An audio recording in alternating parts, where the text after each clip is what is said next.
The Word of God is alive and powerful, sharper than any two-edged sword, piercing even to the dividing asunder of the soul and spirit, and of the joints and the marrow, and is a critic of the thoughts and intents of the heart. All Scripture is God-breathed and is profitable for doctrine, for reproof, for correction, for instruction in righteousness, that the man of God might be mature, thoroughly equipped unto all good works. Study to show thyself approved unto God, a workman that needeth not to be ashamed, rightly dividing the word of truth. Colossians 2:6-7. So then, just as you received Christ Jesus as Lord, continue to live your lives in Him, rooted and built up in Him, strengthened in the faith as you were taught, and overflowing with thankfulness. Joshua 1:9. Have not I commanded thee? Be strong and of a good courage. Be not afraid, neither be thou dismayed, for the Lord thy God is with thee, whithersoever thou goest. Philippians 4:11-13. For I have learned to be content in whatever circumstances I am. I know how to get along with humble means, and I also know how to live in prosperity. In any and every circumstance, I have learned the secret of being filled and going hungry, both of having abundance and suffering need. I can do all things through Him who strengthens me. Hebrews 13:5. Let your conversation be without covetousness, and be content with such things as ye have. For He hath said, I will never leave thee, nor forsake thee.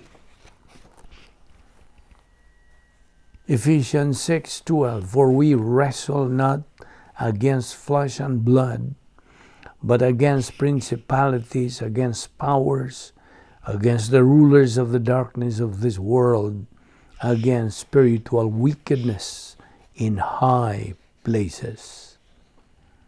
Ezekiel 28:12. Thus saith the Lord God, Thou sealest up the sum, full of wisdom, and perfect in beauty. 1 John 4:4 says, Greater is He that is in you than he that is in the world.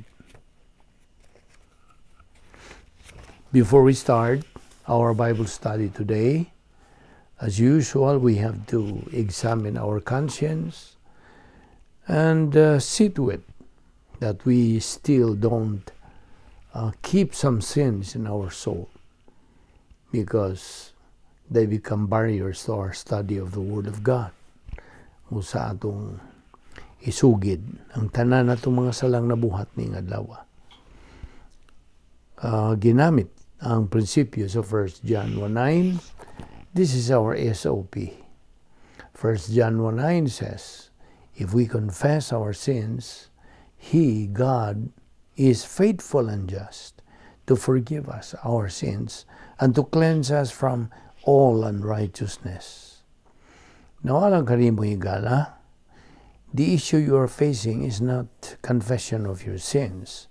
It is using your free will so you can make the most important decision that you can make in your entire life.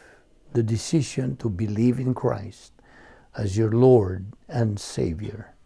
Acts 16:31 nagaingon, Believe on the Lord Jesus Christ, and thou shalt be saved. Busa sa hilom, mag-andam tas tungko galingon.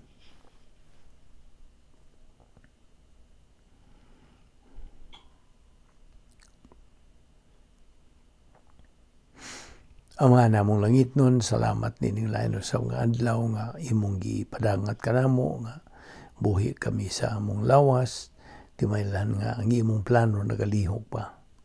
Dili sa among tagsa-tagsa kinabuhi. Salamat sa imong grasya, imong kaluoy, imong kortesiya ug sa imong pagpadayon sa pag-atiman gayud kanamo, pagsangkap kanamo sa tanan namong gikinahanglan aron kami makatuman sa imong plano nga imong gipahimutang sa among kinabuhi. Uban ni kami karon sa among pagpadayon sa pagtuon sa imong balaang pulong, pagpadayon sa pagpakaon sa among kalag aron kini magatubo ngadto sa pagkahamtong espirituhanon. Kining tanan among gipasalamatan sa ngalan ni Ginoong Hesukristo. Amen. Well, may adlaw sa tanan nato mga subscribers, atong mga higala, atong mga igsoon diha ni Kristo. Welcome once again. We are still on our subject nga atong gitunan kining bahin sa principle or dili principle, profile of a mature believer. Of course, na may mga prinsipyo usab nga nalambigit niini. This is a profile of a mature believer. Now, atong itunan kagahapon, atong gibiyaan katong atong gisgutan nga it's true that ang mga kalisdanan, mga pag-antos, mga sakit ug mga pagsuway sa kinabuhi nagahatag kini og kasakitan, di ba? They do bring pain, but once we recognize and realize they are divine discipline, so atong gamiton ang 1 John 1:9 dayon. Atong hinganlan, atong admitihan, atong kunong nakabuhatag niya itong mga sala, o atong ko sugid ngadto sa tubangan sa Dios. This is the principle of 1 John 1:9, the rebound or recovery technique. Now, sa diha nga atuay ikaw sa gawas sa plano sa Dios or sa operational divine sphere, which is supposed to be our place to stay, ingon nga mga magtotoo. We have kung naata sa gawas, okay? That means wala ta sa plano sa Dios. We have no armor, no weapon to fight, to use in fighting against temptations, kay gidisiplina ka man. So, timani ka na. God never gives us more testings nga sobra o labaw pa sa atong maagwanta. God never gives us more testings beyond what we can bear. So, kitang mga magtotoo, kinahanglan nga mo atubang, mo kanang makigharong sa matang sa pag-antos, and it is we who can determine kung kini sila disiplina ba o panalangin ba. Kay duha raman ang sangkuan nining atong atubang nga pag-antos. Either ka na disiplina tungod kay naa kay mga sala, or panalangin tungod kay ikaw nagapadayon man sa imong kinabuhing Kristohanon, so diha sa operational divine sphere. So again, it is we who can determine if we are being disciplined or we are receiving blessing. Now, atong pangutanon ang tagsa-tagsa na ito kakaugalingon. Unsa naman ang kahimtang sa akong espirituhanong kinabuhi? Or what is the status of my spiritual life? Mao ginaya ito ipangutana sa tagsa-tagsa na ito kalag. So, are we progressing? Nagka-uswag bata sa itong Kristohanong kinabuhi? Or retrogressing? Naga-us-us o naga-atras sa itong espirituhanong kinabuhi? timan-an nato kadtong tulo ka mga kahanas sa pagka mapahitason. 3 arrogant skills. Unsa man to? Nag-una nini self-justification.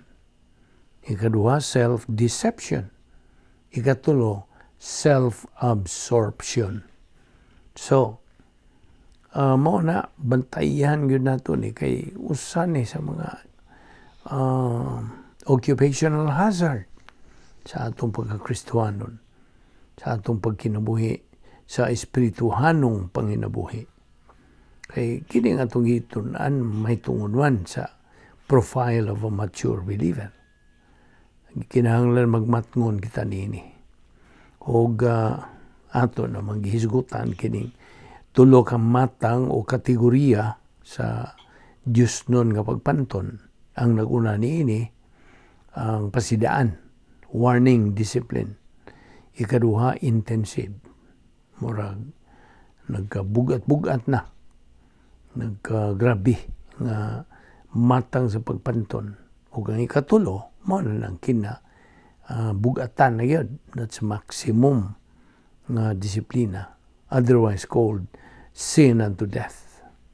Kaya binimo, ang tuyog yun sa Dios sa atong kinabuhi is for us to execute, fulfill sa protocol nga plano sa Dios sa atong kinabuhi. Ang mga obnoxious, neurotic, psychotic nga mga magtotoo ni sila nga sa gitawag ni sila English lethargic, recalcitrant sa pagtuon sa pulong sa Dios. Ug kini sila, they are divorced from reality. They're kining mao mga magtotoo, if they don't flip the switch from negative to positive to Bible doctrine, kundi sila mag-usap, are going to be used by God in testing the growing and mature believers. Ako naman yung gisgutan kagahapon. Kung ikaw negatibo, niya na karnal ka, niya na reversionista ka, so therefore, you are under God's discipline ug ikaw gamiton ka sa kanang sulay ni adtong nagatubo nga mga magtotoo o kaha nakakabot na gyud sa pagkahamtong. Gamiton ka ikaw ang negatibo, gamiton ka sa sulay ni ining nagatubo o mga espirituhanong hamtong na. Now, while a believer persists to be carnal, kung magpadayon gyud siya sa paglunang sa kasalanan, o siya carnal na gyud kaayo out of the divine atmosphere, naigawas na gyud siya. Tuwa na siya magpuyo dito sa dapit nga may gahom ni Satanas, CD1, CD2. He is always provided by God the divine provision of the recovery technique of rebound. You see? O mapakis ang Dios sa pagsangkap kanimo nga ikaw unta mausab ka ng imong pagtagad sa pagtuon sa pulong sa Dios. Pagtagad nimo nga sa ngadto sa pulong sa Dios, usbo nimo from negative to positive. Then kanang kay ikapangulipas, gisangkapan ka sa Dios sa paagi nga ikaw mahibalik ngadto si imong pakigambitay sa Dios. That's recovery technique sa rebound. Di ba ako hangingnan nga kini mo nag-una sa mga napulo ka mga paagis pagsulbad sa mga suliran. This is the number one problem-solving device nga gisangkap sa Dios kanato. Kay kini mga karnal nga mga magtotoo, they have the propensity, doon na sila tendency nga mutuo sila mga bakak. They will tend to believe in lies. Nga naman. Diba kung ano? Tungod kay negatibo malagi sila sa pagtuon sa kamaturan. So, ang ilang tuuhan, dili na ang kamaturan, kundi mga bakak. Kasabot ka ba? So, Sunod na siya sa amahan sa mga bakakon nga si Satanas. Satan is the father of lies, the father of liars. Kitang mga magtotoo should know kita magabarog sa atong kinabuhi. Musta? Where we stand in this life. And what is our stand? Bible doctrine mo kanitubag. Now, what does ang 2 Timothy 2:26 say? Unsa may gisulti? Segundo Timoteo 2:26. Nagaingon kini siya in English. And that they may come to their senses and escape the snare of the devil, having been taken captive by him to do his will. Kini kung come to their senses, ang pasabot nini, coming to their senses, returning to the function of rebound. Ang usa ka magtotoo who has not come to his senses is already ruled by his old sin nature. Gidumala na siya sa iyang kinayong magkasala. O, unsa? Ubos na siya sa mga pamaagi, mga kalaki, mga tinunto ni Satanas. He's under Satan's wiles. Now, sa laing bahin, timan ikini, prinsipyo ni, ang mga dili magtotoo, unbelievers, mao kini sila ang mapuy-an og mga demonyo. They can be demon possessed. Mga di magtotoo. Apan ang mga magtotoo, dili na. They cannot be demon possessed. Kundili, sa mga magtotoo, dili demon possession, kundi demon influence. Sabtag na. Ang mga unbelievers only are demon possessed. Can be demon possessed. But believers can never be possessed. Only influence. Now, niya pa'y dugang mga prinsipyo nga akong ihatag ganimo nga. The greater possibility of being demon influence when a believer persists to be carnal and reversionistic sa ang Kristuanong kinabuhi. They have the greater possibility na sila'y dakong puruhan nga demon influence. Kung magpadayon sila sa paglunang diya sa kasalanan, pagkakarnal o pagkareversionista. Ang panalang kanimo, dili magtotoo for you, unbeliever. Unsay imong buhaton? For you, unbeliever, to do, aron nga ikaw makalikay of being demon-possessed is, first of all, nga imong tuuhan si Ginoong Hesukristo nga manluluwas. Maura na ipagi nga malikayan nimo, nga mapugnan nimo o dili ka mapuy-an og demonyo. Hinumdumi, magtotoo. Remember, fellow believer, remember to avoid demon influence. Do not forget, sa pagpuyo didto sa sulod sa dapit nga may gahom sa Dios as always. O nga ikaw magatubo diya sa grasya o kay balo kang Ginoong Hesukristo. Sama nini atong gibuhat adlaw-adlaw. Og usapa ka butang kinahanglan nimo barugan mao ang imong padayon. Maintain humility. Pagmalahutayon sa imong pagkamapaubsanon sud sa operational divine sphere, ginamit nimo ang napulo ka mga paagi sa pagsulbad ug mga suliran. So, always use your right senses in your Christian life. Always. Barugi ka na. O hinumdumi nga dunay gitawag og doktrina sa double punishment. Now, double punishment. Kini na kinis doktrina sa tulubagon sa kabubuton.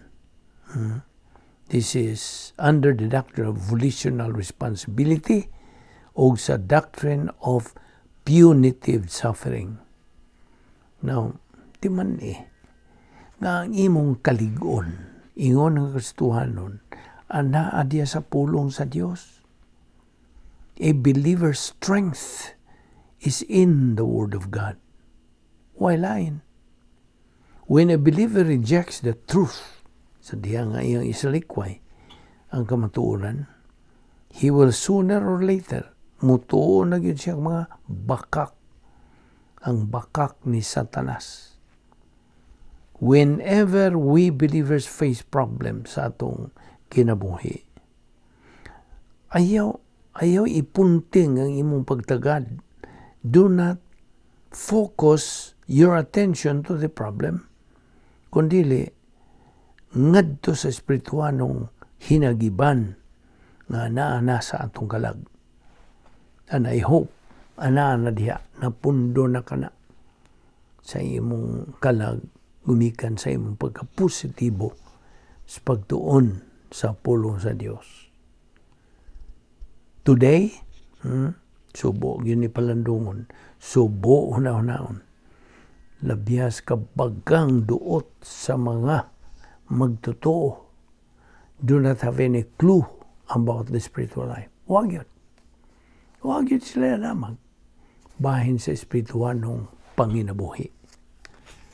Now, unsa man gyud ang kanang what is God after? What God is after is our ability to face any problem or adversity. O dili nato kalimtan sa paggamit ang 1:9 recovery, rebound technique. Mao kini ang mga lakang atong sundon. This is God's open secret. Aron nga kita mahimong mga mananaog niining kinabuhi. Ayaw gyud kalimti ang pagpapuno sa Espiritu Santo. Don't forget to be filled by God the Holy Spirit. Unsaon? Nahibaw ka na. And I presume nahibaw ka na. The only way nga ikaw mapunan sa Espiritu Santo, mao nga ikaw mo gamit sa paagi sa Dios. Unsa may paagi sa Dios? Nga mahibalik kita sa atong pakikimbitay sa Dios. It's only by the filling of the Holy Spirit, by using a rebound. 1 John 1:9. Unsa tong 1 John 1:9, nag-ingon kini in English, if we confess our sins, He, God, is faithful and just to forgive us our sins and to cleanse us from all unrighteousness. Ayaw ginakalimti. No, unsa, mungutanan sa kunimo. Unsa man ning reversionism? Ang reversionism, actually, kining reversionism, gikan manguni sa root word nga reverse. Unsa magpasabot o reverse? Balik sa gigian, magpasabot. Atras. See? Atras sa imong Kristohanong pagkinabuhi. Inay mo kanang muabanti ka, ning atras naman ka.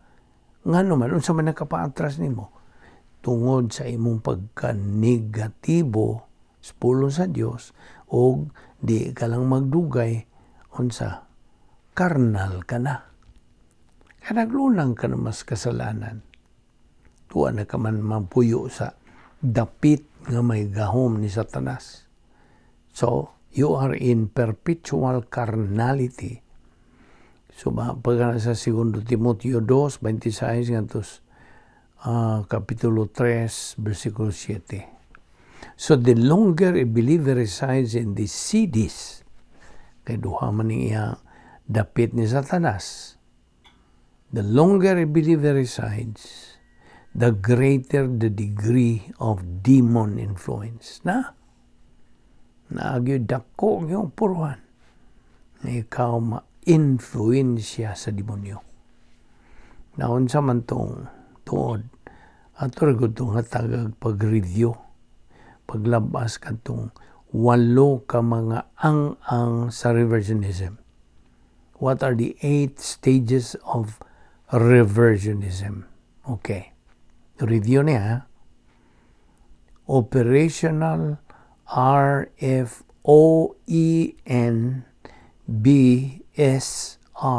Unsa man ni? Okay. R. Reaction destruction. Mao na niya, unang ang na. Sunod. Frantic search for happiness. Na magpangita na kang mga kalipayon sa kinabuhi. Nawa mag-imong matuod, timos, bugos nga kalipay. So karon, you are in a stage of frantic search. Kadipo-dipo ka ng pangita. Letra nga O, unsa man. Operation Boomerang. Iba nakagunsan yung boomerang. This is true sa mga aborigines dito in a country down under, dito sa Australia. So, kini kong mga aborigines, doon na sila murag, kanabang ang purma niya na murag sad, ibo ka mag-unsay sad, kanamang ihagbas sa mga kanang mga farmer, manghagbas o kanang unsa to ni mag-harvest sa mga sa basak. Okay? Now, ay ilang hagbason tong mga tanom sa humay. Okay, humay. So, muraan ang purma. Ang boomerang. O kining boomerang sa mga aborigines dito sa Australia, ilang gamiton kini sa pag kanang punting, ilang targiton, dili manining Visayan ning targiton. Ato na murag usual na itong sinultihan adlaw, daily language na ito nga. Na ilang targiton nga, unggoy baron, o unsa mang hayop, na bay kanding, o unsa na, ilang targiton, na kung dili ka na maigo, mubalik na nila. Musong balik, mo nang boomerang, musong balik. Karon kay wa na may kalipay nga matuod ang magtutuo, gumikan siya pagka negatibo, wa naman sila magtubo diya pulong sa Dios, then ang iyang gipangita karon nga mga kalipayon musumbalik niya, musumbalik nga dili siya malipay. Mo daot tinuon kaniya, mo nang gibutang din ni Operation Boomerang. So, gitandi lang na nato ngadto sa magtutuo nga mao na iyang kahimtang. Kasabot ka ba sa akong gipatinaw nimo? So, sunda lang ni. So, mao kanay Operation Boomerang. Ang ikaupat, letra E. Kini nagpasabot og emotional revolt of the soul. Uy, mo-rebuild din ang iyang pagbati. Ang sunod nga letra N, gipasabot kini og negative volition. Locked in. Sira na gyud, sirado na, locked in negative volition. Maunay ikalima. Ikaunom. Unsa may ikaunom? Blackout of the soul. Dili kay brownout, blackout yun. Mong ngiob, mong ngit-ngit, mong dulum na ang iyang kalag. Blackout of the soul. Sunod, ang letra nga S is scar tissue of the soul. Ano sa mga scar tissue? Kanabang kanang sa bading Bisaya. Uwat. Okay, uwat. Kaning uwat. Ato lang ning inon nga. Scar tissue. Uwat. unsa may nature ni uwat, di ba gahi? So, mao kanay paghulangway. So, sa ka magtutuong negatibo o mga reversionista na, naan na siya kanang uwat. Diha sa iyang kalag. Scar tissue of the soul. O ang litra nga R, ang ikawalo, nga ang mo na ng reverse process reversionism. But pasabot, tanan nga bali na. Bali na yun. So, mo na ang akong paglakbit lang, just to review. This is Operation RFOENBSR, the 8 stages of reversionism. Now, batay, nga usa ka reversionistang magtutuo, dili na nimo mailhan gikan sa usa ka di magtutuo. But pasabot, a reversionistic believer's life, ang iyang kinabuhi, cannot be distinguished from that of an unbeliever. Kang iyang kinabuhi, mura raman og dili magtutuo. Numdum ka sa akong iingon nimo, sukikoy, man nga kanang sa pagkatutong atong hisgutan niya na, sukikos. Okay. Mao na ang akong hulagway nini nga, a reversionistic believer's life cannot be distinguished from that of an unbeliever. Pareha ra yun. Ang iyang kinabuhi, ang iyang pagkinabuhi, sama ra yun sa dili magtutuo. Apan ang tinuod, magtutuo na siya. Luwas na siya. Ni kamatay niya, dito siya sa langit. Okay? Now, pinagi sa perpetual carnality, ang mga sala that were the same are not the same because that believer grieves iyang gisakit ang Espiritu Santo o iyang gipawong ang Espiritu Santo through perpetual carnality. Mao kana nga ang iyang mga sala nga nahimo dili na sama, di na pareha. This is what happens in the believer's life. Now, unsa gisulting Pablo, in the last days, matud pa ni Pablo, na unsa may butasabot niya ng in the last days. You know, what does it mean? Karon, when the church age began, mao kanay buot pasabot, ang last days dinhi nagkahulugan og ang kapanahon ng simbahan. It means the church age. Difficult times in the last days. Kini nagpasabot ang usa ka magtutuo nga nasud dinhi sa kapanahunan sa simbahan nga naga salikway way pagpanumbaling everything that God provides a church age believer. Now, when ako malikon to, kay murag nawa ang tihalik is passing.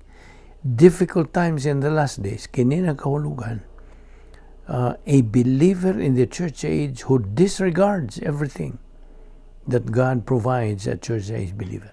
Wag yun siya pagpanumbaling. When a believer uses God's grace provision, ang iyang kinabuhi is fine and easy. Hanoy, sayon. But if he disregards them, ang iyang kinabuhi is difficult. Lisod na. Miserable na. That's difficult time. Mo ka na igibsabot.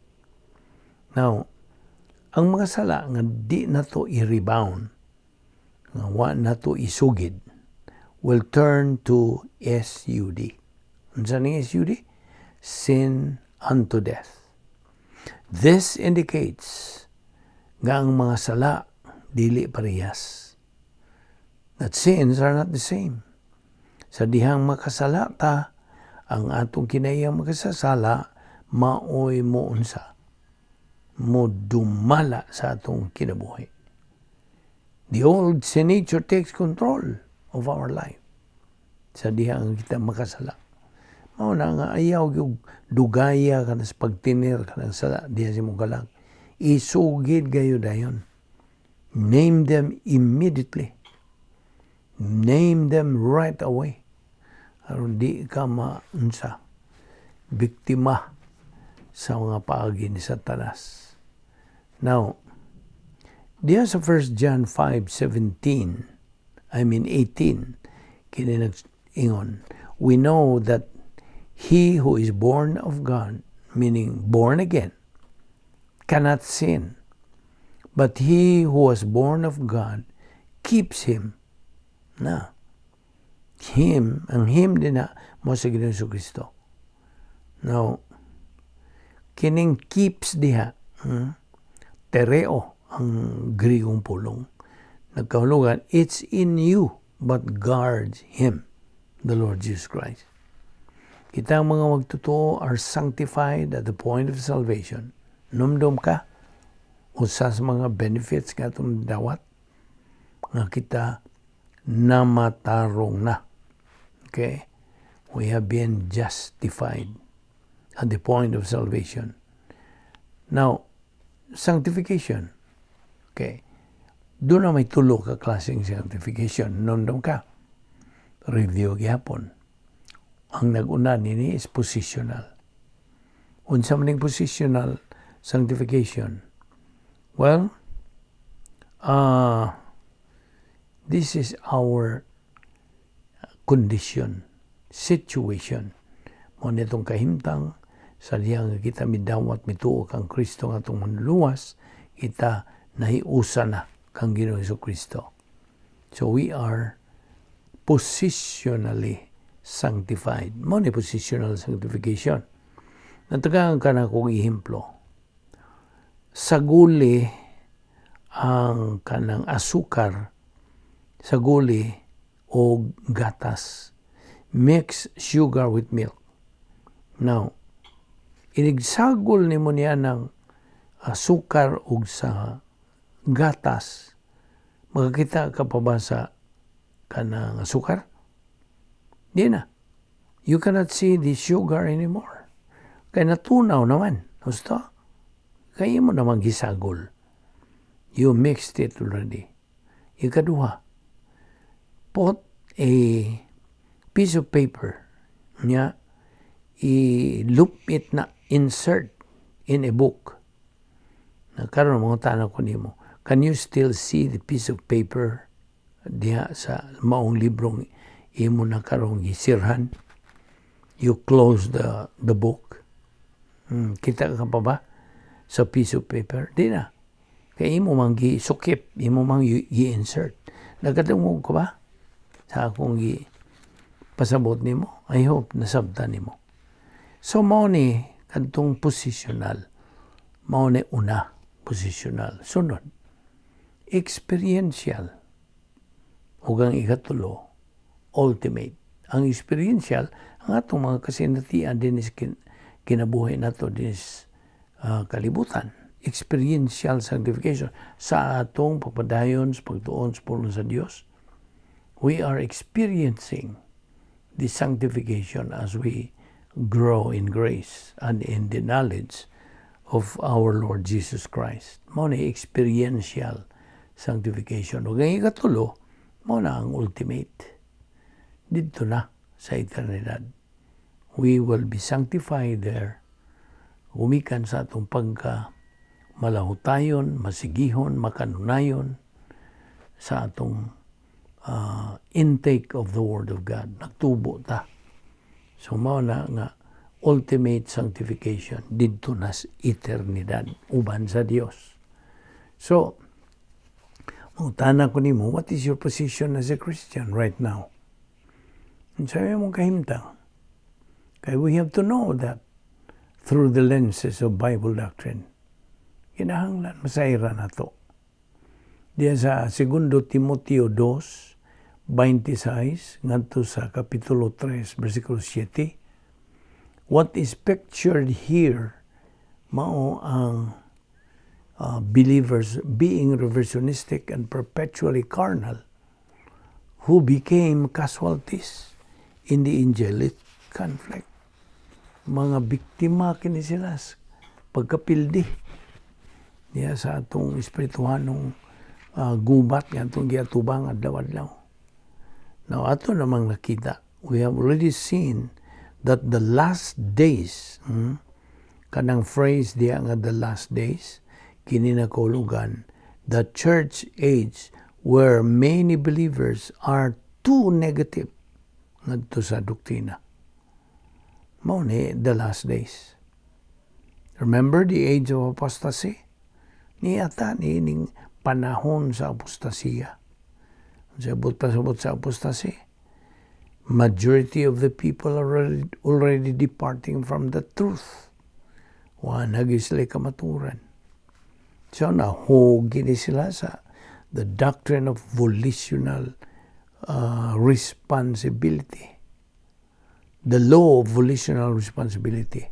So, unyay silot o pagpanton gikan sa Dios.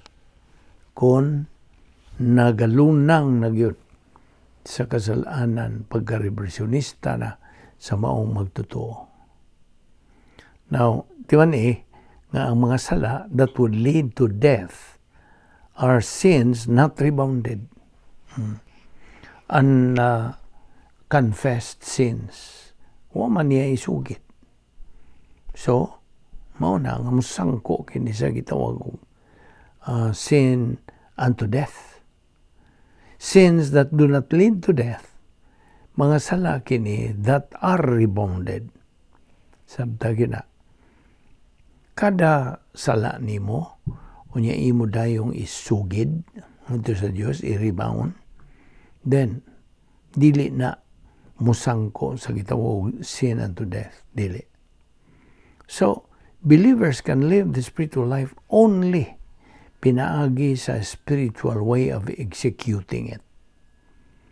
Believers cannot live the spiritual life pinaagi sa tawahanong paagi sa pagtuman niya na. Cannot be. Some definition again, Christian way of life, it is a supernatural way of life. And as such, it requires a supernatural way of execution. Now, di man ikatong prinsipyo sa believers can live and learn or learn and live. It's a matter of choice. Pilion gina nimo. Do you want to live and learn or learn and live? Kasabot ka na niya na. I hope. Again, may I ask you, what is your position as a Christian right now? Unsa man ang imong kahimtang? Okay? Let's review. Karon na gyud din natong kanang labas sa atong paramduman, sa atong kalag. At the point of salvation, you were set apart to God. Basta, ipaglain ka na ngadto sa Diyos. What does that mean? In a split second, 1/60th of a second, human ka maluwas, nahimo kang anak sa Diyos. Na bautismuhan ka sa Espiritu Santo o ikaw silyuhan, timbrihan sa Espiritu Santo o uban pang mga benepisyo. So, di ba itong 3 sanctifications nga di padugay atong gisgutan? Positional, experiential, o ultimate. Ang positional, we were entered into union with Christ through the baptism of the Holy Spirit. We share Christ's kingship. Yang paghari, siyang pagkaanak, His sonship. So, kining positional sanctification means eternal security. Ikaw siguro na ang imong dadangatan dito sa eternidad sa langit. Kay ikaw na hiusa naman, nadugtong ka naman kang Ginoong Kristo. Okay? mao ka na ang positional. Experiential lang imo nang daw nga kasinatian sa imong Kristohanong pagkinabuhi. Kung ang ikatulo, nga wa kanay kinaya magasasala, wa kanay mga sala dito sa langit. Wala na. So, we have three positions when we were saved. In the positional sanctification, we were supposed to be sinless. Kinahanglan untang wala na tayo sala. Kaya nga naman, because we were born again inside the operational divine sphere. Ang Espiritu Santo mitimbre na kanato permanently. They were all automatic. Seconds after that happens, mga segundo human matinuod na nato katong tanang mga benepisyo, human nato dawata ang kaluwasan, we immediately face sa experiential sanctification. So, what is at stake, therefore? It's now volition. Volition is now at stake after salvation. Di ba na? All of life is decision making. Ginamit ang atong kabubuton. Di man inagyod ang kanang balaod sa tulubagon sa kabubuton. The law of volitional responsibility. Now, there's a verse John 5:16. There are believers who commit sins, of course. Kitang mga magtotoo na pamanlagi ni nga itong kinaya makasasala. Nga mao'y manglawgaw, magatukmod ka na to sa pagpakasala. Kung wala kay pulong sa Dios nga imong i-asdang nining pag dumala sa atong kinabuhi, then pildi ka. You are a casualty in the spiritual warfare. God does not want you to be a casualty. He wants you to be a winner and win the tactical victory nga naangkon usab ni Ginoong Kristo. Siya ba ang modelo? So mao na nga in the positional sanctification and ultimate sanctifications, the believer do not sin. He is sinless. Only in the experiential sanctification that believers commit sins. Kaya kini kung experiential sanctification nga stage, mao man ang stage equivalent of course sa believer in time. Sabot ka? Or ang ikaduhang bahin sa protocol nga plano sa Dios. Niyata in the phase 2 sa plano sa Dios. So, only in the experiential sanctification that kitang mga magtotoo commit sins. That is why ang grasya sa Dios nagasangkap kanato mga magtotoo sa 1 Juan 1:9, the rebound technique. Paagi sa pagsugid sa atong mga sala ngadto sa Dios nga Amahan. Remember, rebound is not a license to sin. It is a license to what? To serve. Mao ni lisensya nga kita makaalagad sa Dios. Di kitang makaalagad sa Dios kung natay mga sala. Nga wala to isugid.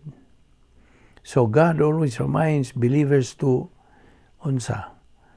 make use of this grace provision, the recovery technique of 1 John 1:9.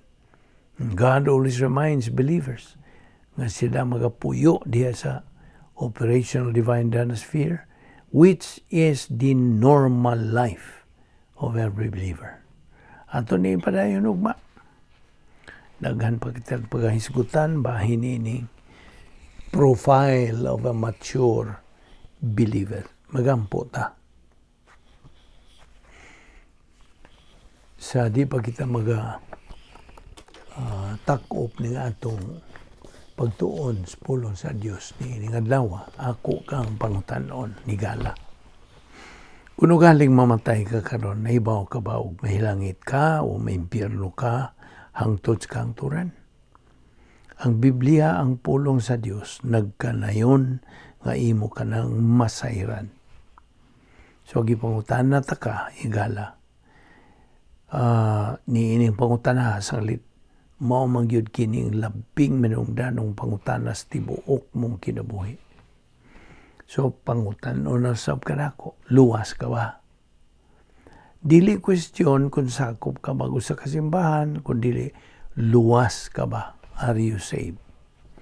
Dili pod question kung nagkinabuhi ka bago sa katalahoron dalaygong kinabuhi, kundi luwas ka ba?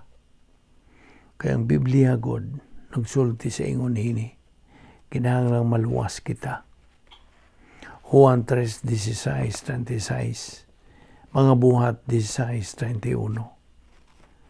Now, higala, aron ka maluwas, usa lamang ang imong gikinahanglan. Tumuo ka kang Ginoong Hesus ug ikaw maluwas. Walay laing kaluwasan, walay laing sangkap sa Dios nga matang sa kaluwasan. Gawas niya na. Tumuo ka kang Ginoong Hesus ug ikaw maluwas. Now, kung maluwas si Hesus, kanimo ka na dayo na. That is eternal. Kaya wa siya magpabiling patay. Buhi na karon si Ginoong Kristo. Gibanhaw siya gikas lubnganan, karon buhi siya, ug atuan na siya sa langit, nga nagapangaliya siya alang ni adtong nagtuo kaniya. Now, ang Juan 1:12 nag-ingon, apan kadtong midawat ug misalig kaniya kang Ginoong Kristo, gihatagan niya sa katungod nga mahimong mga anak sa Dios. Ang Biblia nagasulti nga ikaw maluwas lamang pinagi sa imong pagtuo lamang kang Kristo lamang. Wa na ikadugang niya na, wala na. Kaya ang Episo 2:8-9 na kanayon, kay pinaagis pagtuo na luwas ka mo tungod sa grasya sa Dios. Dili kini inyong buhat, kundi gasa sa Dios. Busa, walay makapasigarbo ni ini, sanglit dili man kini bunga sa inyong mga paningkamot. Di ba ni pagayo, higala? Ang bugtong pagtuo nga nakaluwas kanimo kung ikaw magtutuo na, mao ang hingpit nimong pagtuo kang Ginoong Kristo. Busa akong malikon. Tumuo ka kang Ginoong Hesus ug ikaw maluwas. Kaya actually, duha ray imong kapilian. Tuo ka ba kang Kristo ingon nga imong manluwas ug ikaw maluwas? Or, musalikway ka ba kaniya nga manluwas ug ikaw mahinukman? So, pili. Pansabtang gisulti sa pulong sa Dios, Dias Juan 3:18, nga nagkanayon, ang dili mo tuo mahinukman ang daan, tungod kay wa man siya mo tuo sa ngalan sa bugtong anak sa Dios. Busa akong malikon, tumuo ka kang Ginoong Hesukristo, ug ikaw maluwas. Let us pray.